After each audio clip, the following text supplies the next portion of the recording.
Oshqozon operatsiya qilish ozish uchun eng oson yo'limi? Assalomu alaykum, mana auditoriyam. Bilaman, oramizda ayniqsa ayollarda, endi erkaklarni bilmayman, erkaklarda ham ko'p. Mani auditoriyam ayollardan iborat bo'lgani uchun ayollar orasida juda ham semizlikdan qiynalayotganlar, nima qilsa ham ozolmayotganlar juda ham ko'p. Даже operatsiya qildiraman, oshqozon operatsiyasini amalga oshiraman deydigan darajaga yetib kelganlar ham bor. 17 yillik tajribaga ega doktor Ismoil Nazarov mana shu oshqozon operatsiyasi O'zbekistonga kirib kelgandan boshlab uzoq yillardan beri operatsiyani amalga oshirib kelyaptilar. Bular o'z tajribalarini juda ko'p chet davlatlarida yuqori darajada oshirib kelganlar. Janubiy Koreya, Shveysariya, Moskva, Turkiya, Ozarbayjon, Hindiston juda ham ko'p davlatlarda tajribalarini oshirib kelganlar. Aynan shu oshqozon operatsiyasi haqida ma'lumotlarni olamiz. Oshqozon operatsiyasi ozish uchun eng oson yo'lmi shunda? Albatta, semizlikni va qandli diabetni ikkinchi turini bartaraf qilish uchun turli xil usullar bor. Amaliyotdan oldingi usullar. Birinchi o'rinda tabiiylik bilan organizm o'ziga qo'yib berish kerak. Sog'lom holatda ozishga harakat qilish kerak.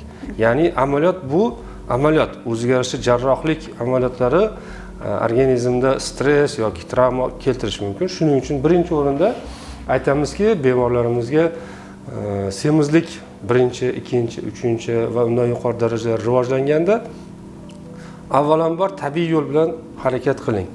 Diyeta qiling, sport qiling, shug'ullaning, o'zingiz ustida ishlang, o'zingizning sog'lig'ingizga e'tibor qiling deymiz. Ming afsuski, hozirgi kunda harakatimiz kam, yeb ichishlarimiz juda ko'p va turli xil bahona qilib kasbimizga, hayotimizga, stresslarimizga sabablarni qo'yamizda semirganimizni bilmay qolamiz va oxir-oqibat yengilroq yo'lini tanlash uchun amaliyotga kelamiz. Semizlikka hozirgi kunda ko'pchilik bu amaliyot invalid qilishi mumkin, kasallik har xil kasallikni qo'zg'ashi mumkin deydi. Lekin har bir insonni individual tanlab olinadi. Semizlikka ko'rsatmalari va boshqalari bor.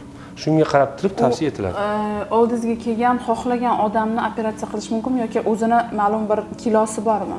Qachon semizlik deb aytamiz? Tana vazni indeksi degan tushunchamiz bor. Ya'ni vaznimizni bo'yimizga nisbati. Ya'ni vaznimiz o'rtacha 60 kilo bo'lsa, bo'yimiz 1.60 bo'ladigan bo'lsa, bu standart vazn hisoblanadi. Ya'ni 1.60 bo'yga 60 kilo vaznimiz norma. Endi shu 60 kilodan yuqori vaznlar 75 gacha bo'lgan vazn oshiqcha vazn hisoblanadi. Hali semizlik kasalligi rivojlangani yo'q. Endi 80 dan yuqori oshdi, 85, 90, undan yuqori 1.60 bo'yga nisbatan aytyapman. Bunda birinchi darajalik, ikkinchi darajalik, uchinchi darajalik semizlik kasalligi rivojlanadi. Qarang-da, mana oshqozonni operatsiya qildirgandan keyin birinchi foydasi insonni o'sha ruhan ham xursand qiladi, bu ozadi. O'shandan boshqa foydasi ham bormi organizmga, insonga? Albatta, birinchi biz inson bemorlarimiz bilan, semizlik kasalligi bilan xastalangan bemorlarimizla suhbatida avvalambor ularga bir maqsad so'rayman. Maqsad nima? Oshqozon amaliyotini o'tkazishdan, qisqartirishdan maqsad nima deyman? Ular ko'pchilik go'zallik deb talab qilishadi. Yo'q, men ularga tushuncha beraman. Go'zallik bu ikkinchi daraja deyman. Birinchi daraja shu semizlik kasalligini negizida turgan surunkali kasalliklar va ularning asoratlari bartaraf bo'lishi fonida siz aytganlarimizni qilib tursangiz, sog'lom, chiroyli, go'zal bo'lib ozasiz. Maqsad sog'ayish bo'lsa, siz kelajakda ham sog'ayasiz, ham chiroyli bo'ladi. Keyinchalik go'zal bo'lasiz, sog'lom bo'lasiz. Endi butun o'sha auditoriyam qiziqqan savol, chunki oshqozon operatsiya qilaman deb startda turganlar ham bor bo'lishi mumkin orasida. Operatsiya qilgandan keyin bo'ldimi, srazu avtomatik обычный yursa ozib ketaveradimi? Hech narsa qilish kerak emasmi shunda? Xo'p, har bir jarrohlik amaliyotini o'ziga yarasha tartiblari bor. Bu tartibga kirishdan oldin nima bizni oldimizda hayotimizda nima tartiblar bor bilish kerak insoniyat. Amaliyotga kirishdan oldin bu magazinga kirgan emas. Magazinga kirib turib o'zi xohlagan narsani uni ber, buni ber, mana puli olib chiqib ketdi emas. Bu meditsina, bu sog'liq. har bir sog'liqda anatomik strukturalar o'zgaradi jarrohlik yo'li bilan. Ya'ni oshqozon hajmi kattaligini, hajmini kichraytirish bilan biz ovqat iste'mol qilishni kamaytiramiz. Shu hisobiga amaliyotdan so'ng har bir bemorga individual podxod qilinadi. Ya'ni siz oshqozoningiz tikilgan joylarga nagruzka tushmasligi uchun suyuq holatda bir oy ovqatlaning deymiz. Va suyuq holatda bizga birinchi, ikkinchi, uchinchi oy muhim, o'ta muhim. Sababi tikilgan joylarga nagruzka tushmasligi uchun amaliyotdan keyingi bo'lishi mumkin bo'lgan asoratlarni oldini olishimiz kerak. Va o'sha kuzatuv, nazoratlarimiz, tavsiyalarimizga amal qilgan holatda hayot kechirilsa, har bir semizlik kasalligidan aziyat chekayotgan bemorlarimiz amaliyotdan so'ng maqsadga erishib boraveradi. Har bir inson individual. Siz boshqa insonsiz, men boshqa insonman. Siz yoki bizga o'xshagan insonlar juda ko'p. Ular bir oilada 3-4 xil fikrda, 3-4 xil kayfiyatda, 3-4 xil xarakterdagi insonlar bor. O'shaning uchun har bir insonga alohida individual podxod qilinadi. Lekin qonun qoidasi bir xilki, ovqatlanish tartiblari bir xil. Ovqatlanish tartiblarini aytiladi.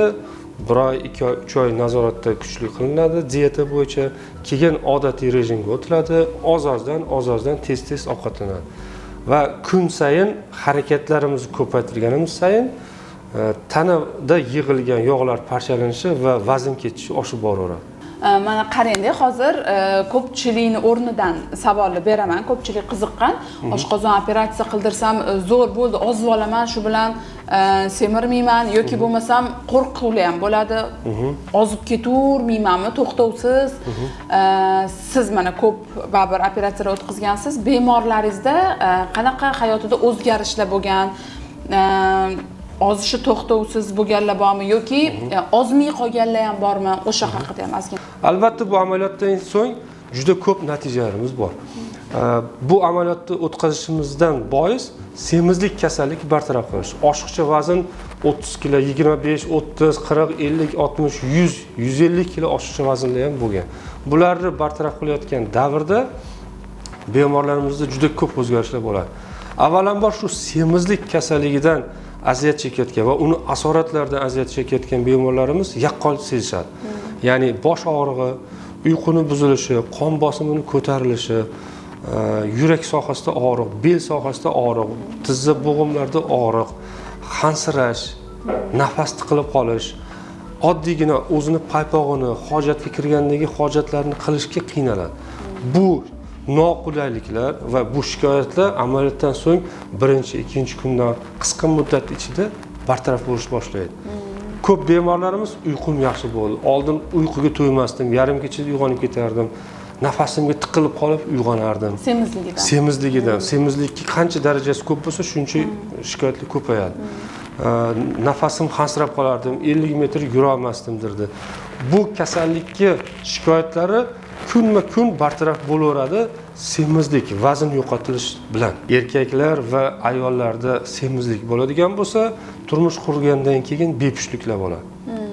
Uzoq yillar, 7 yil, 8 yil saqlanmasa ham bepushtlik bo'ladi. Harakat qilsa ham, davolansa ham, endokrinolog, ginekologlarda davolanib yursa ham, urologlarda davolanib yursa ham bepushtlik davom etaveradi.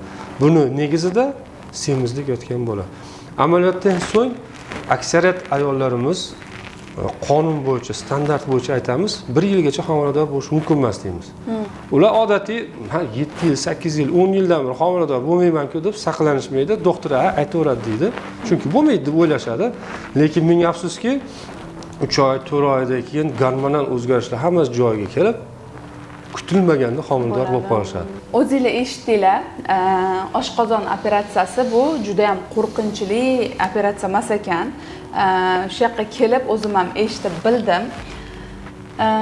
Oshqozon operatsiya qildirmoqchi bo'lganlar, sizlar kelishinglar bilan bu yerda tap etib yotqizib operatsiya qilishmaydi, конечно. Sizlarning yoshinglar, o'sha irsiy kelib chiqish, qanaqadir kasalliginglar bormi, o'shalarni hammasi konsultatsiya qilinadi, analiz topshiriladi, undan keyingina oshqozon operatsiyasi amalga oshiriladi. Bemalol kim qildirmoqchi bo'lgan fikrda yurganlar bemalol kelib operatsiya qildirishinglar mumkin, tavsiya qilaman sizlarga. Sizlarni xursand qiladigan joyi konsultatsiya mutlaqo bepul.